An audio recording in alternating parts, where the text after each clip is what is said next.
But in life in general, you have a sense that in some ways you are a good person, and perhaps in some ways you are not a good person. But that not good is often referred to as bad. In ordinary language, bad and good are opposite of each other. But in philosophical language, that is not true. Good is not opposite of bad. If somebody is bad and they try to improve their behavior, they become less bad. Good has a completely different flavor, totally different. It's not opposite of bad. So in yoga asana, if your body is not able to do something, do not call it bad. Don't have that kind of conclusion in your mind. Say it can be better. It's not as good as it can be, but it's not bad. Bad would mean you're purposely doing something wrong. In Baddha Konasana, keeping the heels together, in addition to what I've already described, just lift the knees up. From that position, from my lifted knee position, if I want to take the knee down, my sense of letting go is not in the knees. My sense of letting go is at the very top of the femur. Slowly release the knees that way. In English language, we talk of release the knees down. Actually, you don't release the knee down. The knee can have a sense of lifting up. What you release down is the very top of the thigh, from the head of the femur, in fact. Lift the knees up again and take the knees down without taking the knees down. See that sensation come from the top of the thigh. I would like you to take the leg down with a breath. So inhale, on exhalation, release the leg down. And again, it's not one more time, doesn't mean last time. So lift the knees, lengthening the thigh, shortening the shin, release the leg down, taking the knees forward without the top of the femur coming forward. On an exhalation, you will take the legs down. I want to add one more thing to it. See that your right hip bone is rotated as it were towards the left, left is rotated towards the right. So in the sacrum, there is a sense of wide space. As you bring the knees down with what I have described, the sacrum should not become narrow. It should widen. Not only there is a sense of wide space in the front, in the back of the sacrum also there is a wide space. Does it feel good to do Dandasana? Yes. In Dandasana, rotate the thighs in a little without rotating your knees in. Any sense of rotation of the leg I'm talking about, just like in Baddha Konasana, I said the knees drop down, that sensation begins in the top of the femur. Here also,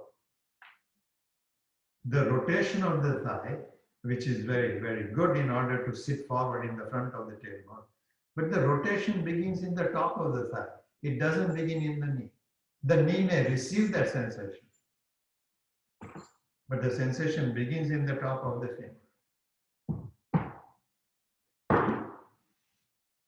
And as the thighs rotate in, the top of the femurs are still pulled away from each other. And if I relate to Francisco's question earlier, while it is essential that you do that, the top femurs move away from each other, don't move your knees away from each other. Which means if there is a problem with bow legs, I would tie the knees together. One belt below the knee, one belt above the knees. So the belts hold the knees towards each other. And even as the belt does that, your mind should go to the top of the thigh and widen the thighs away from each other. If you want to work on that kind of action more strongly, you can do that certainly. But you'll put a block between your thighs.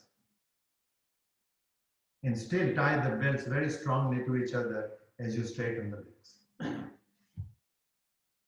You vanished.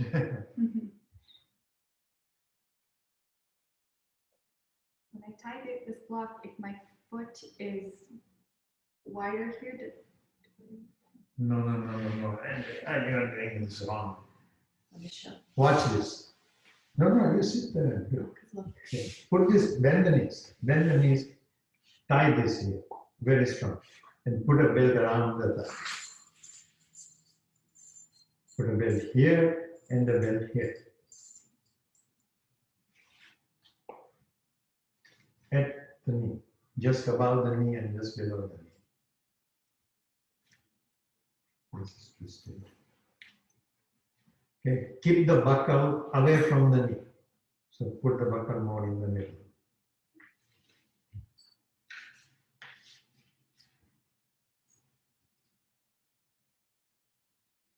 This is wrongly threaded.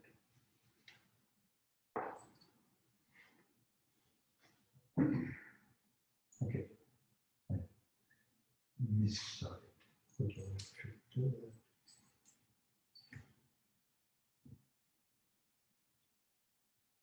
All right. So with two belts like that, you will tie your knees close to each other.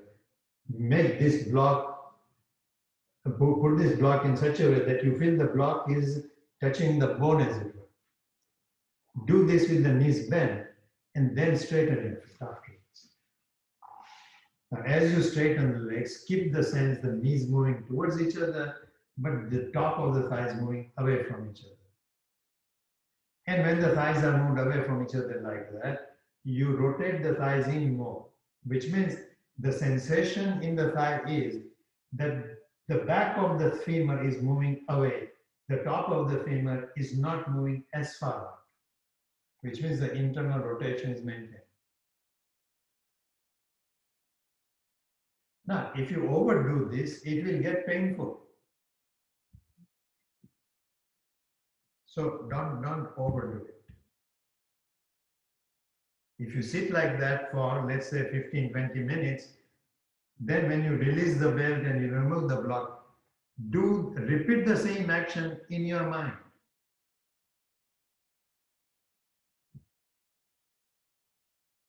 So everybody who doesn't have a problem like that, a challenge I should say like that of both legs, you can do it. Do I want to break the belt here? No, I want to go in. No, you want to go in. I would not, don't let the belt touch the kneecap. Keep it on the bottom of the thigh bone. This is still touching your knee. It's a very dynamic system. And you have to work with it as though it is fresh each time.